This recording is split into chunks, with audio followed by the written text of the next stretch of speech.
in here? Or? Not a clue. Yeah, it just appeared at the front. Oh, another one to add to our collection. Probably outside office, I think. Yeah. Right. It's how okay. Morning, Pam. Can you hear me okay? Yes, Can I you hear can. Yeah, I I can. can't hear you. That's probably the volume on the TV. 1 second. It's Howard around. Howard is, yeah. It's in the middle. Ah, right. Turn the volume up now. Can you say something now? Hello, good morning. Oh. We had problems with our volume last week. Not hearing you for some reason. Rabbi, Ah. last week we had problems with our. Oh, I can hear. Right, I can hear you loud beautifully now. Right, there we go. Okay, good. Right. Okay. I'm going to go on mute. Okay, Julian's about to appear. We will see if anyone else is coming on. Okay.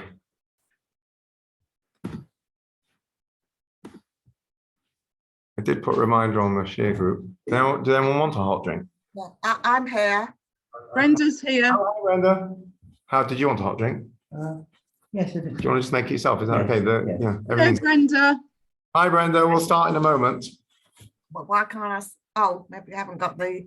Oh, I have got the video on. Oh, wait a minute, got the view.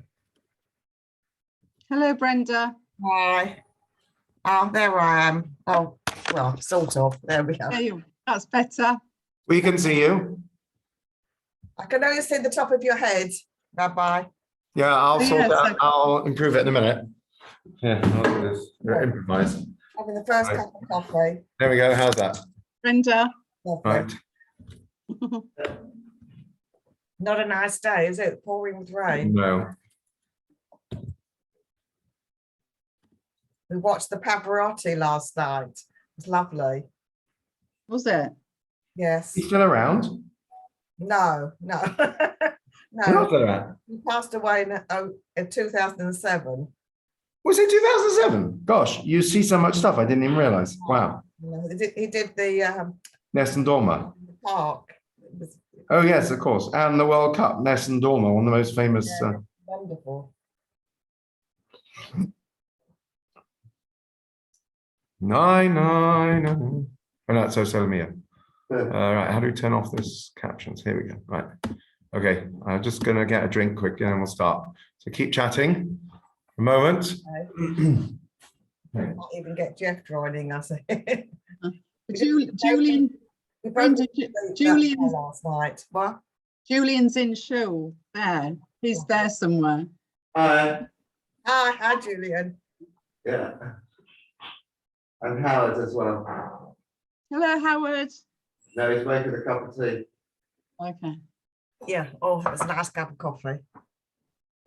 Brenda, look at the mug I'm using, Brenda. Oh wow. I love this mug for coffee. Oh yeah. I'm so pleased. Oh, it's lovely. Yes, they're nice when I've had a few personal presents from a friend of mine who's passed away, and it's lovely because you know when I see it or use them, I always think, oh, You think about her. Betty bought me that, you know. Yeah. Yeah. Oh, I woke up about 4:30, feeling so hot. Yeah. Had to get up, and I just couldn't fall asleep again after that. It's Oh, man, we difficult. haven't got much on today. Thought we'd go for a walk actually, but Yeah. doesn't look like it in this weather. Yeah. We'll see you later, won't we? Please God, looking forward to it. I've got your mince pies. Lovely. Yeah, they're Hello. dairy. I made them dairy. I've made some para, but they're all gone. So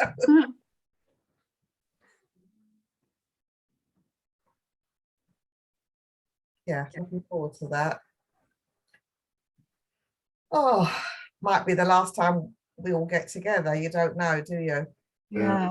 Everything's so uncertain. Okay. Excuse me. Michael's giving a session this morning, Brenda. Sorry?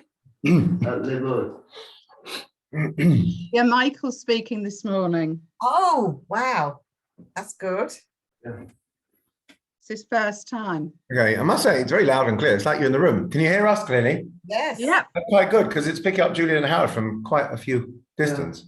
Okay, let's start. So, Book of Joshua. What's going on here? I'm in the wrong window. That's why. Sorry. Right, there we go. Okay, so quick summary. Sorry, it's not formatted very nicely because it's a while since we did this. So we had, if you recall, it's set a month after Moshe's passing. We had the two spies that went to spy out the land, Kalev and Pinchas, we realized that they were. We talked about the comparisons between, if you want to say, the failed spy mission of Moshe and this very successful one.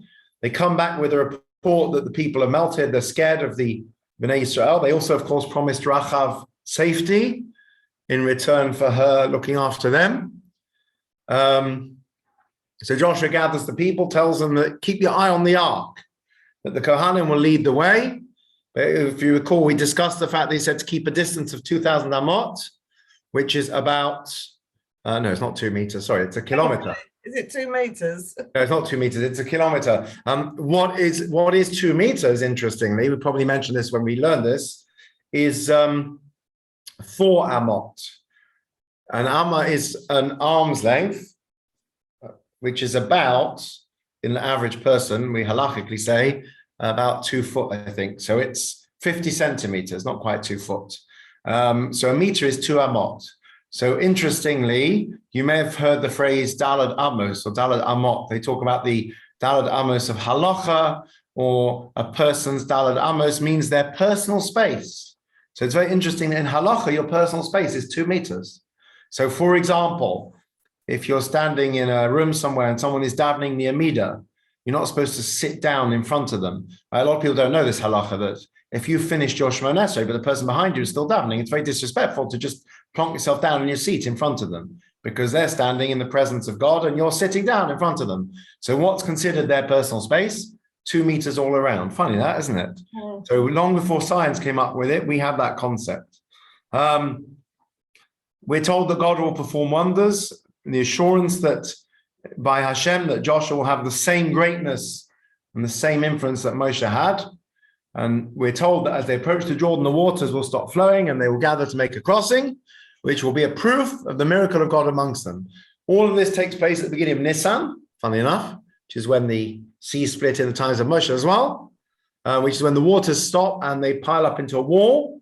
And if you recall, I think we left off on the point that the first time round we needed Nachshon, who was, I should turn this around and you can see Julian Howard, this is silly, 1 second. Nachshon, so dip his foot quite literally toe in the water. This time round it's the Kohanim that are the trailblazers here. There you go. Oh, there we go. Right. Howard and Julian. Yeah. They do really exist. Okay. I think that's where we left off. Now, quick question. Anyone notice anything slightly unusual, which always perplexes me slightly, in last week's Sedra regarding, yesterday's Sedra regarding Bris Miller? Anyone? What's Moses' wife? Right. So the first female Mohelet in history, it seems, is Tzipporah, which is very unusual because we normally say that only the father is commanded, and also partly because he himself is obligated in a bris, whereas a woman isn't. So, but we see that Tzipporah actually performed the bris on her son. But more than that, the Torah said, having set up Moshe to be the leader, we suddenly have these 3 or 4 lines where it says God wanted to kill him. He felt that he was culpable for giving up his life because he didn't circumcise his son. What's going on here? So I can't remember what the commentaries say on that, but it seems rather peculiar. But anyway, why would you even think that you wouldn't perform a bris? Anyone know the answer to that? But was he brised? I seem to recall that Moshe was born already circumcised. There is I can't remember what the medical condition is called, where a person is born without a foreskin. I do know of somebody where this happened to their son. They were born, a baby was born without a foreskin. You still have to do something called a hatafas dam bris, which is basically a symbolic bloodletting. I think they prick make a pinprick that lets a bit of blood out, because the bris is about the blood of the covenant. So by the way, if you ever know someone that's had, let's say, a circumcision done in hospital without the religious component, then they will be advised to do what's called a hatafas dam bris. I assume you go to a Merle who presumably has some implement. I mean, it sounds awful, but I can't imagine it's much worse than when you prick your finger with one of those things for testing blood. What's it called? It's got a name. I know what you mean. Do you have to do it for your diabetes? No. I have done in the past. Yeah, now I think there's much. I remember Official Cohen's son Yossi was diabetic, and when he was a child, he had to constantly stick things in his fingers to do tests and so on. Now it's probably more electronic. I just got told by the doctor not to do it on a daily basis. Right. So it's, whilst it's a little uncomfortable having to prick yourself, it's not the end of the world. So I don't know where it says it, but Moshe was born already what we call nimol, which means mohel, sorry, which means already circumcised. Let's just define terms. A bris is not a circumcision. Circumcision is a often medical procedure that involves cutting off of the foreskin. A bris is a religious procedure that involves removal of the foreskin, inevitably some blood, bleeding. We talk about the blood of the covenant, which means that I think in America they have a clamp device that they use, which is actually halakhically problematic because it completely stems any kind of blood flow, and that's not the aim of the game. Anyway, it's a slightly squeamish topic for the men amongst us. So a mohel will happily do a circumcision on a Muslim or a Nigerian or what have you, and they'll happily do a bris, complete with the religious components, on a Jew. The interesting question is what happens if somebody is not Jewish but aspiring to be. So, for example, someone has a Jewish father and non-Jewish mother.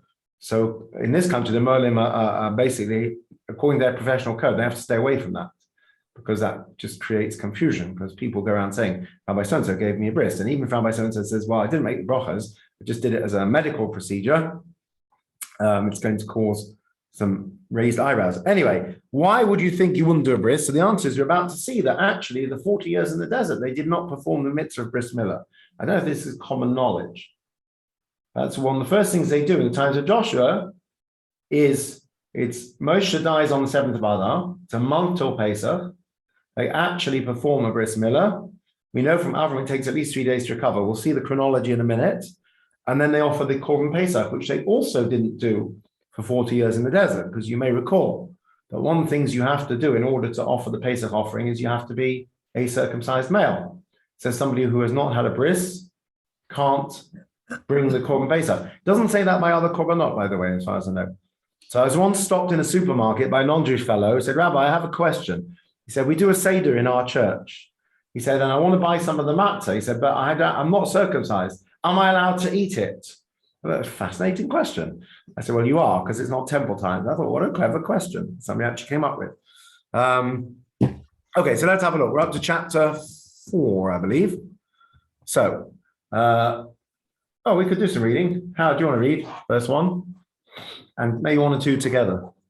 And it was when all the nation had completely passed over the Jordan, the Lord spoke to Joshua, saying, take to yourselves 12 men from the people, a man from every tribe. Right, okay. So we've come through the Jordan, which miraculously parted. We commented last time on the fact that this is not widely reported, whereas the splitting of the sea is. We sing about it every day. This was somewhat more low-key, but presumably everyone saw it. And he says, take one man from each tribe as a representative. Okay, let's see if this works. Pam or Brenda or Jeff, if do you want to read verse 3? Okay. And command them, saying, take 2 yourself from here out of the midst of the Jordan, out of the place where the priest's feet stood firm, 12 stones, and you shall carry them over with you and leave them in the lodging place where you shall lodge this night. Okay, I've lost my notes, I've just realized. I have notes on this and lost my notes. Oh well, I have to just remember it. Okay, so it says take 12 stones, carry them with you, leave them in the lodging place where you shall lodge on this night. Okay, so we'd like to read verse 4 and 5 together, I think, and then we'll explain a little bit. I will. Please. And Joshua called the 12 men whom he had prepared of the children of Israel, a man from every tribe. And Joshua said to them, pass before the ark of the Lord your God into the midst of the Jordan, and lift up every man of you a stone upon his shoulder, according to the number of tribes of the children of Israel. So I'm just going to see if I can find my notes, because this is annoying, because I had some notes on this. Where did I put them? I had printed them, but can't find them. Let me just see if I can find them online. Probably not. Just bear with me a moment. They weren't in the main show, were they? No, I don't think so. Oh, 1 second. Boris had the same problem. Sorry? Boris had the same problem. Oh, His notes. let me just go look, because it's a shame, because I wrote some good things down. Keep chatting for a minute. I can't find them, it doesn't matter. I don't get that bit. Lift up every man of you a stone upon his shoulder. Do you get that? Lift up every man of you, unless I haven't read it properly. Mrs. Fitz. Julian, do you get it? They're only talking about the 12 men in the previous Yes. paragraph. Yeah. But so each man had a stone. Yes, for the But 12. every man of you lifts up a stone on his shoulder. So it's not like I everybody. suppose it's like that, isn't it? You just, Yeah, maybe representing the tribes of the children of Yeah. Israel. yes. Probably quite heavy. Glad we worked that out. Yes. But they had to take it from where the priest stood originally. Not a clue. No, where I put them. Okay, never mind. I'll try to remember what I had written down. Yeah. So we've got a few things happening here. Where else did we have stones recently? People making memorials with Jacob's stones. reason. Right, Bethel. Yaakov and Lavan, right? They Yeah. called it Yagas Sadusa or Galade. Gal is a pile of stones. So they're told to take 12 stones, one for each tribe. Seems as a marker, as a memorial. We find, not a memorial, sorry, as a marker of what's taken place. Let's carry on. Right. Who hasn't read yet? Julian, would you like to read verse 6? Sorry? 6 and 7. Yeah, 6 and 7, why not? That this may be a sign among you, that when your children ask in time to come, saying, what are these stones for you? Then you shall say to them, that the waters of the Jordan were cut off before the ark of the covenant of the Lord, when it passed over the Jordan. The waters of the Jordan were cut off, and these stones shall be for a memorial to the children of Israel forever. Okay, so it's interesting, a phrase that we find with Pesach, where it says that your son will ask you one day, right? So basically, when your children will ask you, what are these stones? You'll say, this is a reminder the waters of the Jordan were cut off before the Ark of the Covenant passed through the waters, and they will be a memorial to the children of Israel forever. I think memorial there, not in the sense of Gary Green, but memorial in the sense of a monument, a testament, testimonial. We don't find that so often. This is unusual, but a historical marker. Though nowadays, of course, this is very trendy. All these blue plaques they have everywhere that, you know, so-and-so lived here and things like that. Is it blue plaques, isn't it? Yeah, They put up, yes, which is interesting because if you've been to Sfat, if you're a very holy person, you have a blue grave. Anyone seen that ever? You go to the old cemeteries, No, particularly I've the seen that. Kabbalistic ones, in Sfat, certain people have blue graves. They're painted blue.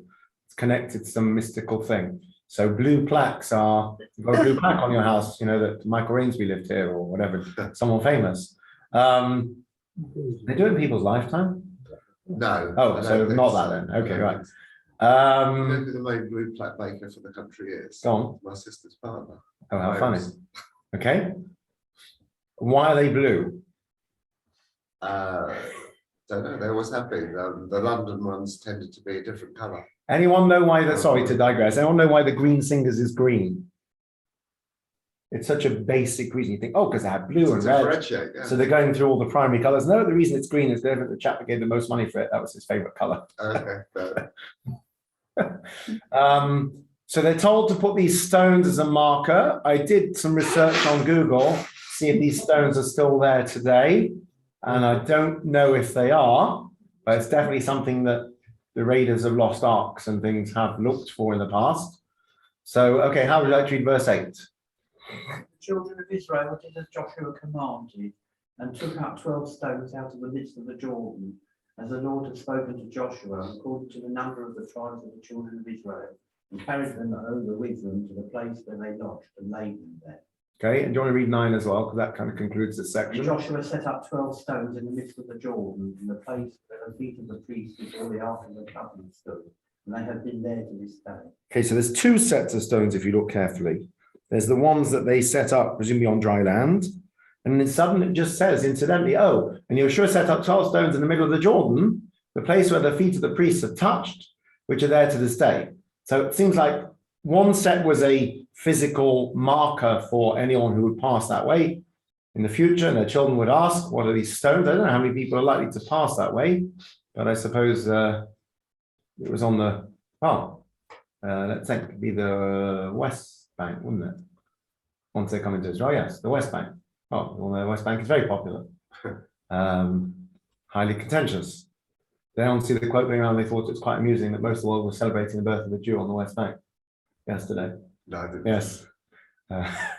Anyway, and the 12 in the water, it seems, is interesting. Anyway, I'm sure you've heard me give sermons before, Seventh Day Pesach, about this idea that the Gemara says that you have everything that's found on dry land is found in the sea. It's just concealed beneath the surface. So whereas on dry land you see things, on the sea all you see is the water, and of course beneath the surface you have sea lions and seahorses. I don't know about mermaids, but you have plant growth, and you have inanimate objects, corals. Well, I don't know if corals are quite the same as stones. They're not, are they? Because they're living. But you have basically animal, vegetable, and mineral underwater. And it also relates to a Kabbalistic idea that you have a revealed world and a concealed world, which is often, but not always, the same as the physical and the spiritual world. So the revealed world is like the dry land, that everything's above the surface, and the concealed world, everything's beneath the surface. So these were well below. So these stones, I mean, if they were put in the Jordan, no one's going to see them. So it's clearly some spiritual, mystical thing, rather than an actual sort of monument. You know, if somebody said, I don't know, if somebody died at sea and you decided, or was buried at sea, and you decided, we're going to drop a plaque to the bottom of the ocean to mark their resting place. I mean, okay, whatever, that's symbolic, but no one's going to see it. And then you might have another plaque that you put up somewhere. It's not unusual to see in Jewish cemeteries plaques for people who's unfortunately, particularly died during the Shoah, and therefore time of death is not known. People have, they'll have someone's grave, and then there'll be a little plaque, in memory of our grandparents who perished in the camps who didn't have a proper burial. I've also seen one. There was an old rabbi in Cardiff, I don't remember which one it was, who'd lost a child at sea, and there's a plaque for that as well, lost at sea. So although God says, go put up 12 stones, it says he put another 12 in the water as well. This is some kind of mystical thing. Mystical thing, clearly. So that's the first thing that happens in this chapter. They set up this monument, right? And it uses this key phrase. The Hebrew is ki yishalcha b'ncha, when your son will ask. We know this is a very important concept in the Torah, that to do things that the next generation should ask about things, right? That's why history is very important. Okay, let's have a look at the next part. We're missing the bottom. Pam, would you like to read again? Yeah, which number? Number 10. Verse 10. And the priest that bore the ark stood in the midst of the Jordan until everything was finished that the Lord commanded Joshua to speak to the people, according to all that Moses commanded Joshua. And the people hastened and passed over.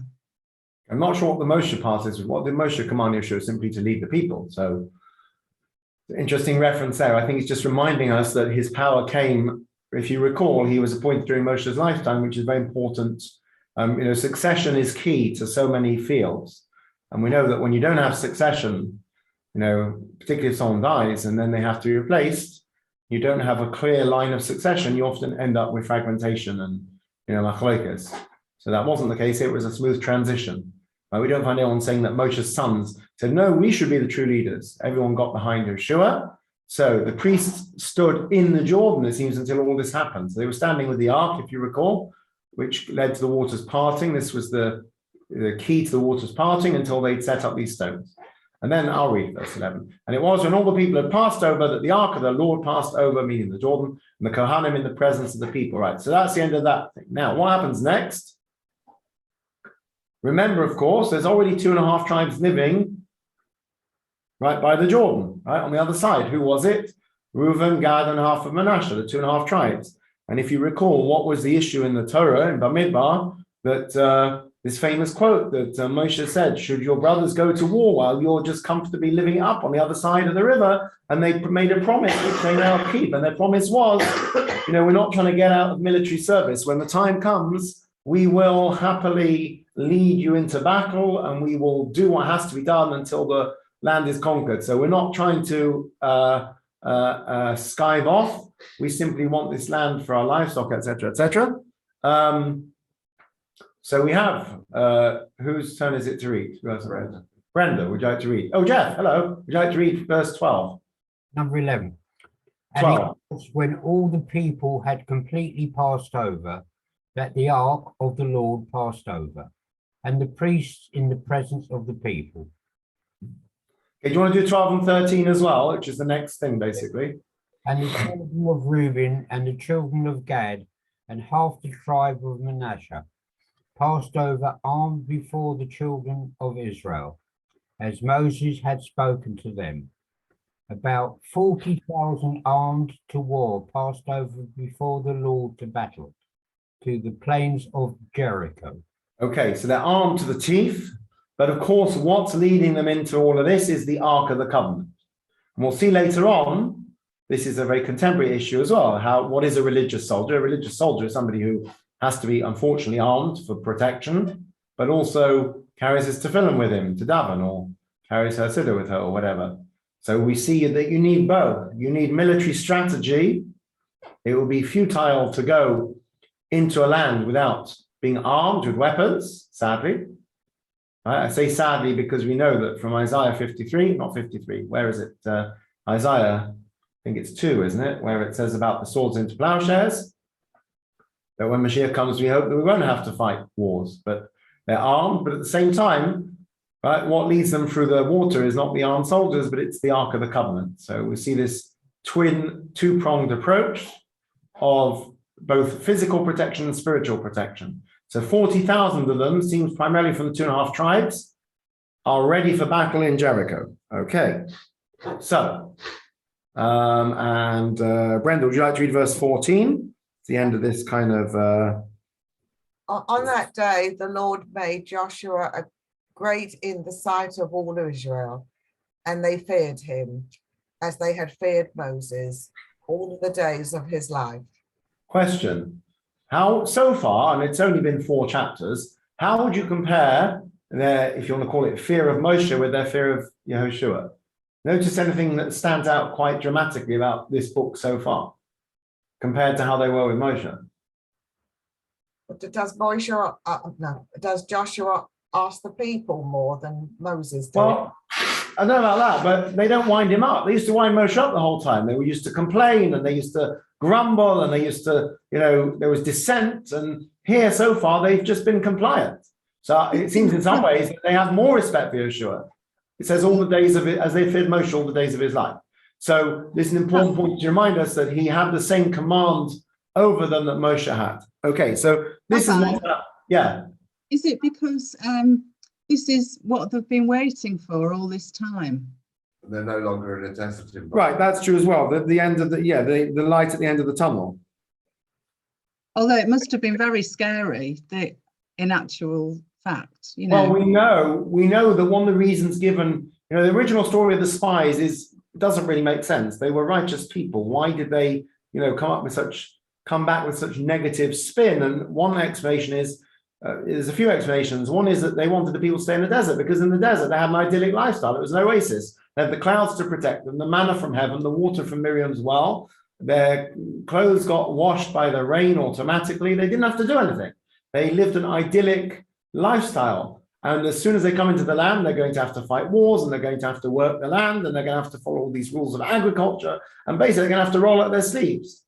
So presumably one of the fears, I used to be a prison chaplain, A lot of prisoners reoffend because they want to go back inside. Why? It's partly Stockholm syndrome. It is. This is Stockholm syndrome. We're wandering in the desert. They got so used to it, it became normal to them. And who wants to go and have to roll up their sleeves? A lot of prisoners where they don't have to leave prison and make.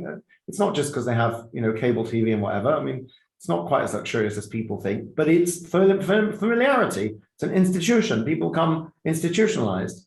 So yes, it would have been very scary. But I suppose on the other hand, as Julian just said, who just said? They would have had the light at the end of the tunnel. The end is in sight. It's a lot easier when you can see your goal. It's very hard when you can't see your goal. You're wandering in the desert for 40 years. Whole generation dies out and you don't quite know whether you're coming or going. Why should you believe Moshe? He keeps saying the promised land is in sight. And then finally, it actually is in sight. So I suppose it could go both ways. They could be absolutely petrified and, very, very cagey, or they could be relieved that finally they're about to make the final step, even though it's going to be a challenge. So this sets the scene. We're about to come to the bris now.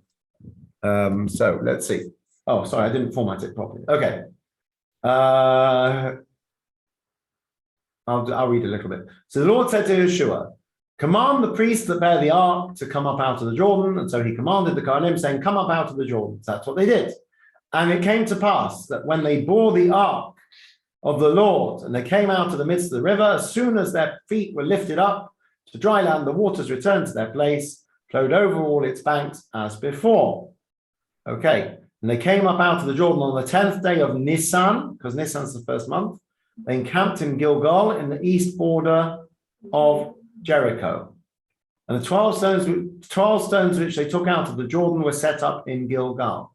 So I think this is confusing. This is not the 12. It says that they took 12 on their shoulders and there were 12 in the water. I'm not sure which 12 this is. I was under the impression there were 2 sets of 12. But it could be this is the 12 from the water. It's the same 12. Maybe I misread it. I understood that they took a second set. But it could be it's the same set. Not totally Because sure. Before they were saying they're still there, Yes. and now they're saying they're not. So then it must be a different set. So then it makes sense that they took 12 on their shoulders and they put 12 down in the water, which makes 24. Otherwise, yes, it doesn't make sense. It said that they remained there. So it would seem, if I've understood it correctly, there are 12 stones in the water, which no one can see. And then there's 12 stones that they set up in Gilgal. I did look up where Gilgal is today, and I don't think it exists in that name, with that name, but it is somewhere near Jericho. So it's the 10th of Nisan. So let's just do some maths quickly. Moshe dies on the 7th of Adar. We said all of this started a month after his passing because they mourned him. A month after his passing. So basically it's been 3 days. They've traveled for 3 days. We're now on the 10th of Nisan. How long till Pesach? You said 4 or 5 days. Right. Okay, that's going to become relevant in a minute. So what happens next? Whoops. Oh, here we go again. Howard, would you like to read again? Do a couple of verses. You missed it, Yanni. Oh, did I miss a page? I don't know. No, that's right. No, that's right. Yeah, this is just the conclusion. It says again. Go on, Howard, do you want to read? And he spoke to the children of Israel, saying, when your children ask their fathers in time to come, saying, what are these stones? Then you shall let your children know, saying, Israel came over this Jordan on dry land. For the Lord your God dried up the waters of Jordan from before you until you passed over. As the Lord your God did to the Red Sea, which he dried up from before us until we passed over. Okay, do you want to finish the page? That all the people of the earth might know the power of the Lord, which is mighty, that you might fear the Lord your God forever. Okay, so again, it's the same thing, right? When your children ask, what is this? You will say, what did it say last time that you would say? What was it? You shall say to them, the waters were cut off before the ark. But now it says, when your children will ask, you will say that the waters were dried up. You passed over. Just like Passover, Pesach. Interesting. I think it's the same phrase. So there, of course, the Pesach is passing over the Jewish homes, here it's passing over the sea. The Lord dried up the sea, and all the people of the earth will know the power of the Lord. You might fear the Lord forever. Here's another interesting parallel. Right? When it comes to Mitzrayim, one of the uncomfortable things that doesn't sit very well with today's kind of understanding of the world is that Hashem says quite clearly, I will perform terrible plagues upon the Egyptians so that you will know the greatness of my name. So in other words, I'm going to use the Egyptians to show the children of Israel how scary I am. Seems a bit unfair on the Egyptians, right? And they ultimately drowned in the sea. Here, this miracle takes place without any collateral damage. It's all much more pleasant and politically correct. I don't know that specifically was intended. So here you have, it says, because the Lord God dried up the waters of the Jordan so you could cross over, and that's why these stones are here.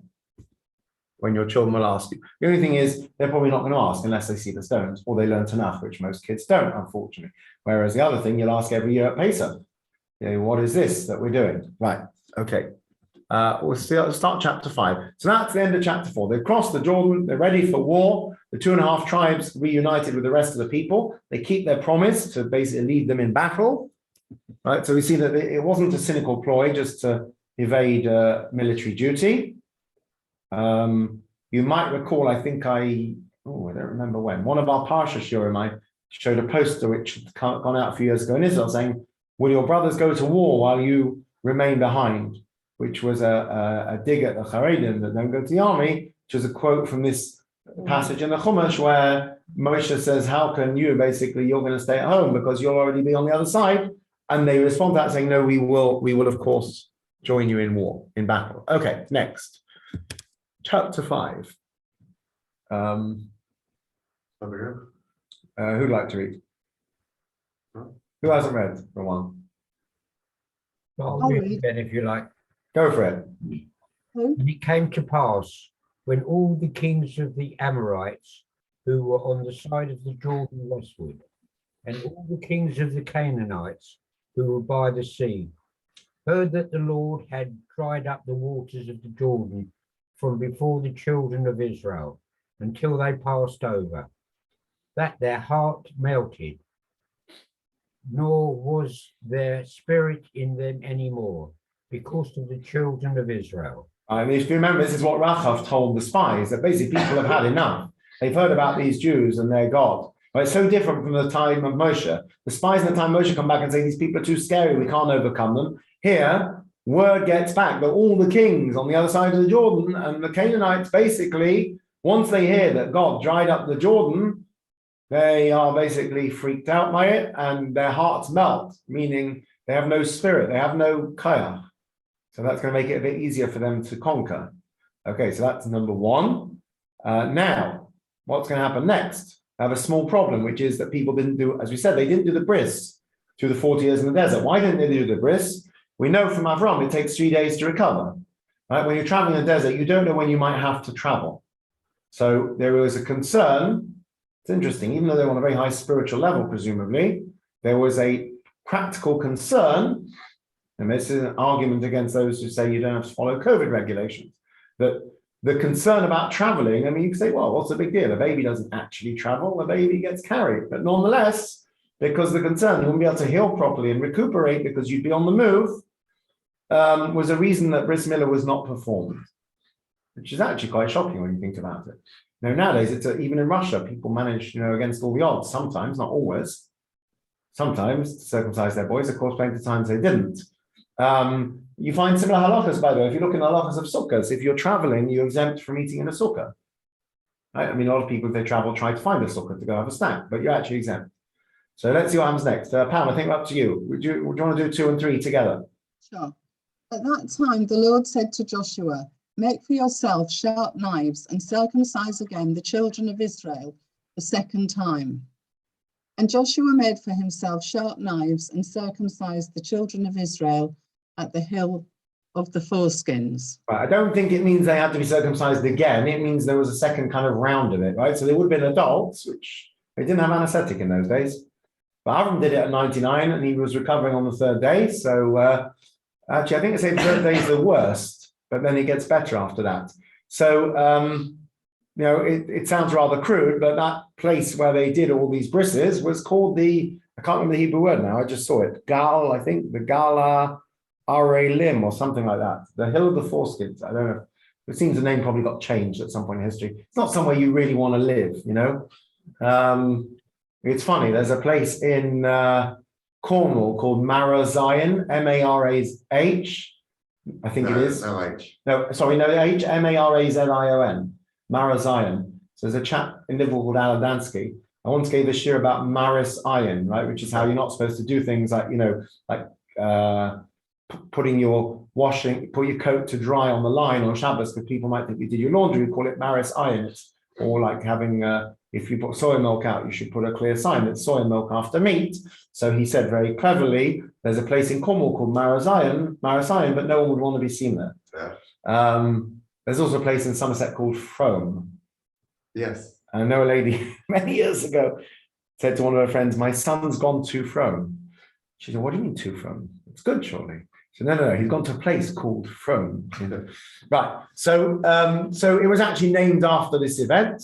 Yeah, listen, it's something we talk about, it's nothing to be ashamed of. So that's when they have their bris. Now, it takes time to recover from a bris, right? So they wouldn't have done too much else for the next few days. So this we said was the 10th of Nisan, couple of days to recover from the bris.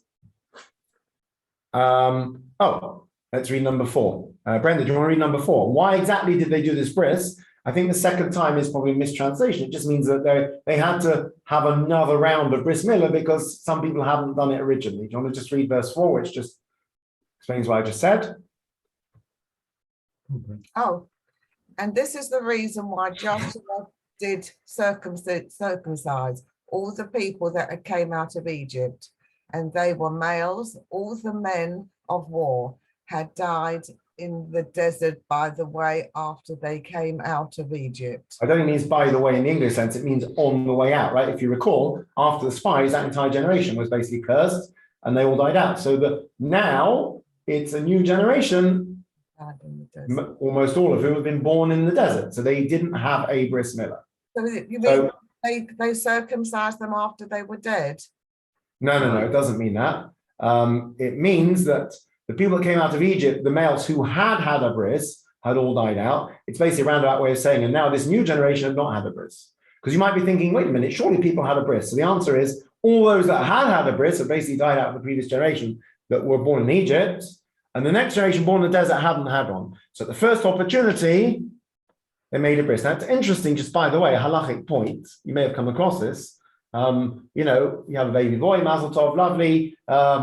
It'd be nice to have a bris on a Sunday, or in Israel a Friday probably, because that's the day when people don't work. So you have a day off. But obviously it depends what day your baby's born. So the Torah says you shall circumcise your son on the 8th day. Now, once there's a delay for a legitimate reason, for example, the child's not well, let's say they have jaundice and there's a delay of a couple of days. Once you miss the 8th day, we're not as particular. So I'll give you an example. If a baby was born on Thursday and they're a little bit yellow, jaundiced, but by Friday afternoon, the male says they're looking ready and ripe for a circumcision, for a bris, you wouldn't do it on Shabbos in those circumstances. You would wait till Sunday. Because basically the mitzvah is on the 8th day. If you miss the 8th day, we're not as particular then. You're supposed to have a bris. You're not supposed to remain unbrissed. But we say whether it's the 9th, 10th, or 11th day, once you miss the 8th day, it's kind of not so important. So if someone has not had a bris, they should do so as soon as possible. Many of the Jews that came out of Russia, that was the case. But we don't, for example, say you have to have it immediately. You try to do it as soon as possible. So now they've crossed the Jordan and they have stability for a couple of days. They have a bris. Now, it certainly is a matter of faith that they had then, that they weakened themselves by having Sure.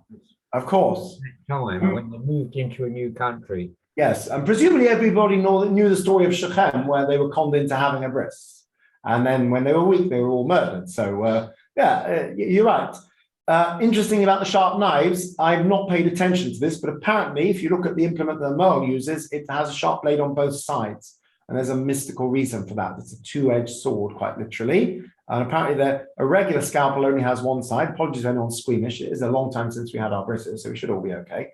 But a regular scalpel apparently is sharp on only one side. So Moelim tend to use, if they can get a double-edged one, they do. Otherwise, apparently they tend to use disposable ones, which I didn't know. So there you go. There is a view that Yoshua did all the brisses himself, and the other view is that he presumably very quickly trained others to do it. I don't know how much training you needed in those days. I mean, obviously being a Moel is quite a skilled art, but Sipporah obviously didn't have any training when she did it.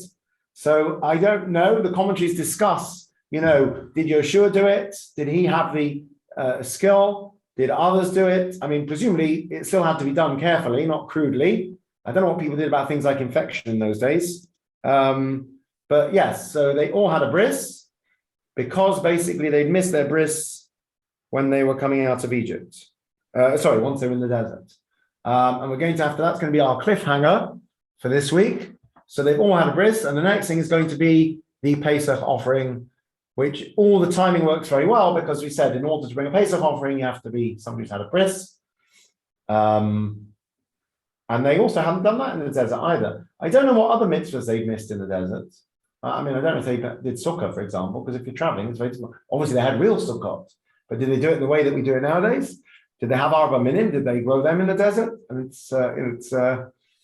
who knows? Were they commanded Oh, during that time to Think so. do these? we're told they kept Torah, and after Matan Torah, they supposedly had all 613 mitzvahs. So it's a little bit cloudy, quite literally. But so the bris certainly they hadn't done, which one of the first things they do in the book of Yeshua is they all have a bris, right? Which is also, I suppose, a reaffirmation of the covenant. There's a symbolism to that as well. So if they were adults, it would have presumably been quite painful. But nonetheless, it seems that it only takes a few days to recover. We don't know how long it takes adults to recover from a bris. I do have a friend who had one at 20 something. I think he did it under anesthetic. I mean, it's possible they gave people wine in those days to numb the senses. They would have known that because we know that from Noah already. But look, until anyway, I don't know if anyone remembers, as a kid, I read Roald Dahl's Boy, and it was quite horrible. It speaks about his childhood. I mean, don't like him anyway, but it speaks about having his adenoids taken out with a razor blade, and they definitely didn't use anesthetic in those days. So all fun and games. Anyway, well, that's our cliffhanger for this week. Thank you for joining us. It's quite nice to have everyone in the room. It worked quite well. So if we ever go back to offering people, hopefully we will at some point for Monday mornings, the option of coming into shul, perhaps we'll do it like this as well. We could even conceivably sit around the table. So thank you for joining us. I'm going to go and see Mandy now, and we will hopefully be back next week and tomorrow morning as normal, 9:30 and 10. Okay. Right. Thank you. Thank you. See you later, Pam. Yeah, see you later. Looking forward to it. Oops. I'll try to scan what she Yeah, has. sure.